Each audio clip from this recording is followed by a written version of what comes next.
Choppy, how many years we've been doing this? 13. Is it 13? Yeah. This is our 14th year, but it's been 13 and a half years. 13 and a half years, Jerry. Good morning and welcome back. Well, good morning. I agree. It seems like yesterday we began, and Sean, RJ, you and Bobby, we're excited to be playing those Saints this weekend. It's a big win for us Sunday. Jerry, let's talk about the win. We were expecting kind of a boring slugfest, low scoring. It was boring because y'all made the second half boring because of the dominance. Just talk about your overall thoughts on a super impressive debut in Cleveland. Well, I couldn't be more pleased with going to Cleveland and winning. It's important that we reiterate Cleveland is really an outstanding team, and they've really, on paper, they will line up with anybody you can play.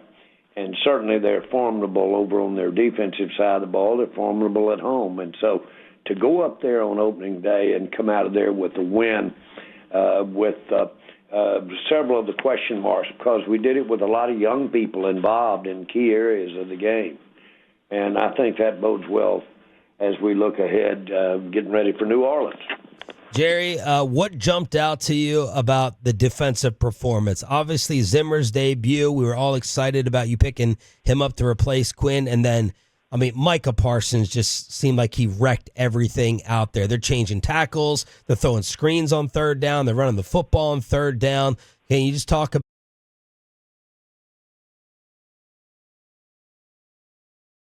for what he did out there? You had Phillips. You had, of course, Neville that we've got real promise for this year. And I think all of those guys are important for us to recognize because we sure didn't give them much running room. Jerry, it seemed on TV that the speed of the defense as a whole just popped. Did it look like the same way in person in that stadium? Frankie, yes, very much. I think the key one that we all remember the most was the one where we were 13, came up strong when that quarterback got outside, and 13 just almost closed the gap as though he had no leverage on the edge. And I think that shows what Obashan is capable of being and representing for the defense. We've got some guys that can run out there, and we've got some guys that can play. Again, I want to emphasize our young players, and we've got at least two, possibly three, that were there last year that because of injury or just didn't get enough reps. That we should, if we had to do over again, we had at least two players that we could have had a lot more reps last year and felt better this year when we were counting on them in training camp. But no, our young players really played well on defense, and that was the big difference. Jerry Jones here with Sean and RJ 105 through the fan. Jerry, you guys have obviously emphasized youth and draft and development a ton this offseason. Is this the most that you can remember having to count on and rely on that youth going into a year? And is that because of the salary cap, some of the higher price contracts that you guys are having to pay your stars? Well, let's give candidly, it's the best way to go. Draft your players and get them out there as quickly as you can. If you draft them, play them. And now that's the best way to go. Easy to say, harder to do, because that veteran does have the edge when it comes to knowledge of the game, knowledge of playing in the NFL. But if you can do as well as we've done the last 2 years with our young players, then you can have available some dollars that will allow us to do the contract that we did, of course, with Dak and the one we did with Lamb. And that's the only way to play the game because if you're going to have players that are important to you, and make no mistake about it, Dak, Lamb, they're critical to our future success, then you're going to have to do it with young football players. Jerry, let's talk about a few more of the young guys. What did you think about the debuts for Carson out there at corner? And then a lot of spotlight on BB and Guyton on the O-line? I couldn't have drawn it up better for Carson. He just looks like he's been out there for years. And, boy, he really played well. When you consider everything, he was as good as anybody I've seen on for a first game in the NFL. And, of course, when you look at guys that are feeling good about what they're doing, and confidence is one of the biggest things with young players. And I saw confidence. I give Mike Zimmer credit for exuding the kind of confidence and putting schemes in that guys can go all out on. And that'll exhibit itself when you see young players come out there and play. Now, I don't know when I've heard or seen young offensive linemen, and we certainly will point to two of them as our starters. But I don't know when I've seen young offensive linemen play a better game against that type of competition. And you could never duplicate what that experience of those plays, those 60-something snaps that those guys got in that game. There's no way to buy that when it comes to experience for us this year, using the experience this year and in the future. Jerry Jones joined us here at 105 through the Fan. Zeke, 4 yards a carry. Definitely an improvement over the last 2 years where he was in the threes. Did he even exceed your expectations in week one so far? Yeah, absolutely he did, because the one you haven't mentioned, and that is his pass protection. One of the reasons that Dak was able to be as effective as he were, especially in that first half, was Zeke's protection. It was outstanding. And, I mean, it was meaningful. He needed to make those blocks. Like I'm saying, those guys were formidable coming on that front for Cleveland. And Zeke did an amazing job. He graded out in that area as well as anybody we've ever had. Jerry, you guys split the workload and the snaps roughly 50-50 between Zeke and Rico Dowdle. Is that kind of the ideal spot for you moving forward? Do you think just them kind of having an even split? I don't know. We'll see how it goes. Either are capable of playing more, let's put it like that. And but I don't know that has design to it, because it has, first of all, to the numbers of plays. But I want to emphasize the value of the work that's going on and the reps that are going on with that pass protection for Dak. And that'll show up in some of those big plays in the passing game, too. But, no, I think anybody will tell you that there are some pretty effective running backs that will run with the ball and be pretty effective doing it. And that's not to diminish that skill at all. But the nut cutting comes when you step up there and ask, how about the pass protection? Because you got to have it today. If you're going to get your guys out in the routes, your receivers, tight ends, or receivers, or backs out of the backfield, then, boy, you better have you some protection from one of those backs that you're keeping in. Jerry, how did things end up working out for CeeDee Lamb in terms of the conditioning and the rust after not having training camp? Well, I don't see it. Any conditioning issues or any rust at all. Didn't anticipate it because they'd done a lot of work together before we got to training camp. And everybody that knows Lamb knows he's going to have himself ready. And so, again, I don't think we missed a lick. Jerry, how much were you kind of secretly cheering excitedly to see Brandon Aubrey kick that 71-yard field goal before halftime? I just couldn't believe.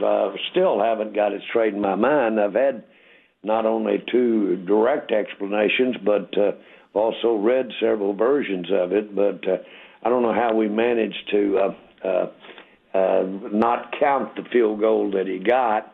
And I would have loved to have seen the 71-yarder. But boy, he's a weapon, and I love the fact that we've got the confidence in him. He's got the confidence in himself. Jerry Jones brought to you by your North Texas Ford dealers. Ford is the best in Texas every Tuesday, 8:30 here on your home of the Dallas Cowboys. Jerry, super impressive win. dominant. Our only nitpick was the second half offense seemed to bog down. We were looking for that foot on the throat, maybe score. Well, what do you attribute that to?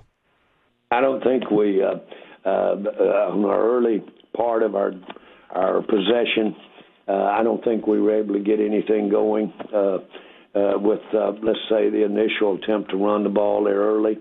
But believe you me, that's just what the doctor ordered for Mike. He was licking his chops because it gives him a lot to work on with the wind of a great win like we got up there. So believe it or not, it's a good day for a coach when he's got a lot to work on, but he knows he can improve on it. But we can do better than that. We've got to, in the early part of the down, we've got to have some more yards than we were getting there early, principally in the running game. I think we had 6 attempts there, maybe 6 total attempts there for most of the second half. So that thing went the other way on us in the second half. Gives us a lot to dwell on with the excitement of a win behind us. We'll be a better team for that. Cowboys owner and general manager Jerry Jones joining us here on 105 to the Fan. Jerry, it seems like you guys dodged a little bit of a bullet with the Jake Ferguson knee injury. Are you optimistic he may not even miss some time, or what's the outlook there? I am. You got to know him, and I think technically that we really did a proverbial dodge a bullet, but still, he's very excited about playing. I saw him right after our meetings yesterday, and he was excited about it. Like everybody, I know he was worried sick when it initially happened. His grandfather's Barry Alvarez. Do any of you guys remember what a great coach he was? Absolutely. One of the legendary coaches in this country. Well, that's his grandfather. And I know he died 1,000 deaths when he saw him on the ground there where he was watching it from. But, boy, I think so much of him for what he can add to this team this year that it would have been a blow, and we're relieved about it. I asked him last year, as one of my favorite stories, I just kind of was acknowledging him and walked by him in the dressing room before his initial time on the field for the Cowboys. And I said, "How you feeling?" He didn't blink. He goes, "Dangerous." Just kind of gave me that look, dangerous. Well, every time I see him, I think dangerous. Jerry, you mentioned Kalen Carson earlier, and he was obviously stepping in with Deron Bland still out with that injury. A couple weeks removed from that, any change in the timeline for you guys with Deron Bland? And do you have a game in your mind where you're kind of circling and saying, I want him to be back by here? No, that's too specific. You can't do that. You've got to see how it goes. It could come, those things are just totally up to how that rehab is going. And but the best thing that happened to us was, of course, this young guy coming in here and really playing well opening game, and the kind of camp he's been having too. So that's good, but we'll have that Bland back in there. We'll have him back just right, in my view. But I wouldn't dare try to pick up a game that you want him back, and that'll depend upon how well Carson's playing well as well. Jerry, we got to ask you about Dak. You came to the contract agreement at essentially the 11th hour, right before the season starts. Why now? Why now versus 6 months ago or 6 months from now? Well, first of all, the definition of 11th hour is as to what. And frankly, I've never graded or been a part of a grade or been a part of a success or failure based upon what time it was, day, month, on the extension of a contract. What I think we all got to look at is, are they on the field or not? And the rest of it is almost paperwork, if you will. And so obviously we have wanted Dak Prescott to be the future quarterback of the Cowboys. We basically said that in 100 different ways over the past year. There's a lot goes into when you say that, at the kinds of numbers that you have when you got a guy that's playing that position as accomplished as Dak is. So, boy, were we glad to get that done. I think the best thing I can say about the timing is, in general, when you have a significant decision or you have a significant event in your life, when it gets in the crosshairs where the parties are in agreement, they're on the same step, they're in the same room, and you see that time to do that, if your goal is to get a deal done, nail it right there. Do not fool around. And it started happening for us. We started looking at the first game and a little conversation that Dak picked up on it. And we said, wouldn't that be nice if we could have this thing done by kickoff? I've seen things that had a time be close enough to talk like that and act like that, miss that particular emotion when everybody's leaning in, and all of a sudden never get done.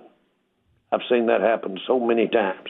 So when you're negotiating or when you're basically trying to make a deal, when you see that other party, and that's what you want is a deal, and they do too usually, get it right there, grab it.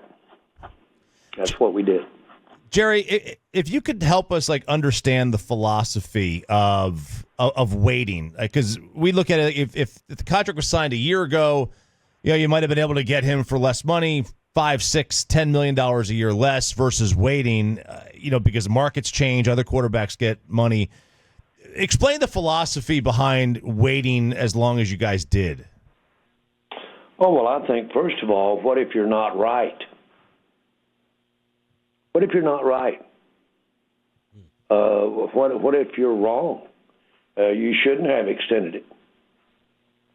Then have you ever thought that in any case, I'm not talking about Dak's contract at all, but in any case, secondly, it's a real misnomer to think that you had a meeting of the minds at this level that we ended up. Once it's done, you said, why couldn't you all have gotten that done yesterday? That's easy, just paying the most money ever. Well, you have no idea where you were close to a meeting of the minds.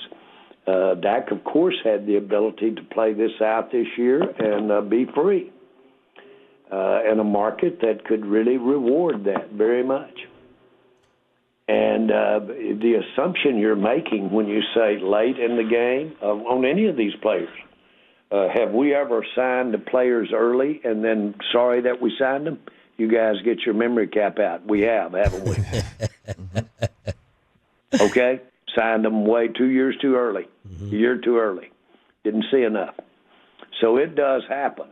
And you're dealing with such an inexact, it can be, it's comparable to some types of competition don't have a tangible thing. It's more like a beauty contest than it is a final score. Well, you never know for sure if you were right or wrong. You just can look at an ultimate result. Now, sometimes it's so clear as to where you are that then you should go ahead and make that decision. Every time in my life that I have known and could do it, that I wanted to do it, I would go do it. And I broke glass trying to get there. Every time I have ever done it. Have I ever not done a lot of them? Yes, because the other people didn't want to do it. Cowboys owner and general manager Jerry Jones joined us here on 105 through the Fan. Jerry, is a Super Bowl a necessity for you to consider the Dak extension a success? Go over that question again. Is a Super Bowl a necessity for you to consider the Dak extension a success over the life of the contract? Well, that's a hypothetical. I'm going to call it a hypothetical because I'm not going to give you a straight answer. And that's probably a pretty good question. But I think that when I look at what Dak is, he's a leader. He plays the position of ultimate leadership in sports, in my opinion, as the quarterback. You can put a huge value on measures of success that don't reach a Super Bowl. I will say this, that any time that we've ever made players the highest paid player, key players such as Troy Aikman, the most highest paid player in the game, we won Super Bowls. Jerry Jones, D&M Leasing Hotline here on 105.3 The Fan.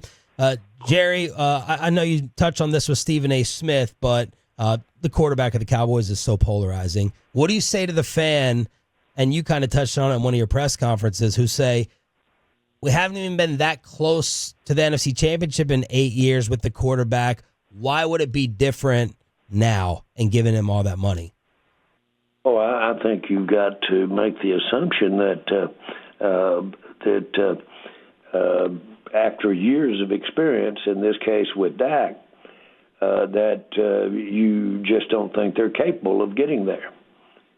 And the question is, well, what makes you think is capable? Well, I can tell you right now that the leadership and the experience of the times that you've seen him make the plays, the times that you've seen him make the adjustments, the times that you've, the countless times that you've seen it. Once you've seen it happen, then you can count that you can see it again. That's fair. It's not necessarily going to happen, but you can see it again. He's done the kinds of things in games and in seasons that would allow him to quarterback the Dallas Cowboys to a Super Bowl. There's no doubt in my mind about that. Last one for you, Jerry, here. Micah next. You guys open, ready for business? Exactly. Excuse me? Is Micah next? Is he next up now?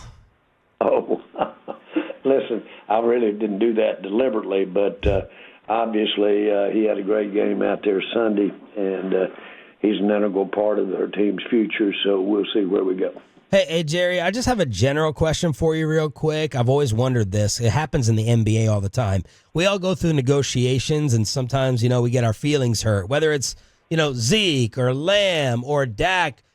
Do you ever worry that someone is just going to say, I want out? Here's my trade demand. I want out of here. Do you or do you never worry about that? And why do you think we really haven't had it happen with a superstar around here when the negotiations may not go their way initially? Well, I've never seen anybody get their feelings hurt enough that the money couldn't cure. There you go. Yeah, there you go. All right. Well, I guess it's all cured up right now. Jerry, congratulations on the awesome opening week. Impressive win. Let's do it again versus the Saints. Great to have you back for another year, and thank you for your time.